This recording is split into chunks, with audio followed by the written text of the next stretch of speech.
నమస్తే.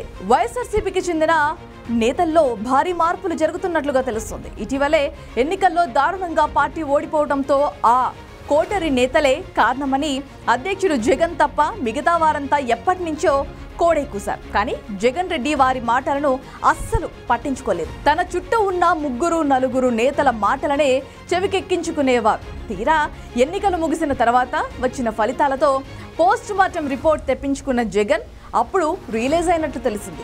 నిజానికి వైసీపీ ఆవిర్భావం నుంచి జగన్తో ముగ్గురు కీలకంగా వ్యవహరించారు. ఒకరు వైఎస్ విజయసాయిరెడ్డి, వైవి సుబ్బారెడ్డి, సజ్జల రామకృష్ణారెడ్డి.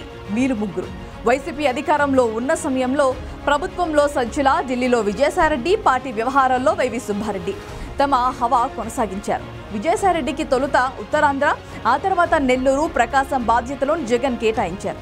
సజ్జల ప్రభుత్వం పార్టీకి అనుసంధానకర్తగా వ్యవహరించి ఫలితాల తర్వాత సొంత పార్టీ నేతల విమర్శలు వారు ఎదుర్కొన్నారు. ఇప్పుడు జగన్ సజ్జలను, విజయసాయిరెడ్డిని పక్కన పెడుతున్నట్లుగా వార్తలు అయితే వస్తున్నాయి. అందులో భాగంగానే విజయసాయిరెడ్డి బాగోతాన్ని వైసీపీనే తెరపైకి తెచ్చిందని కూడా అంటున్నారు.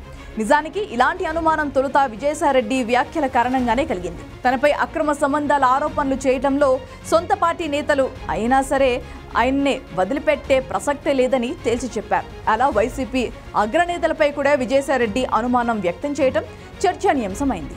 ఇక ఈ మధ్య సాక్షిని కూడా విజయసాయిరెడ్డి లెక్క చేయటం లేదు. తాను కూడా ఓ ఛానల్ పెడతానని విజయసాయిరెడ్డి ప్రకటించేశారు. ఈ విషయంలో జగన్ మాట విని ఇప్పటికే ఆలస్యం చేశానని అన్నారు. ఇకపై ఛానల్ పెట్టే విషయంలో జగన్ మాటలు కూడా వినబోనని తేల్చి చెప్పేశారు. మొత్తానికి పార్టీలో సెకండ్ ప్లేస్లో ఉండే సజ్జలను, విజయసాయిరెడ్డిని జగన్ సైడ్ చేస్తుండటంతో ఆ స్థానాలను ఎవరు భర్తీ చేస్తారో అని అంటున్నారు.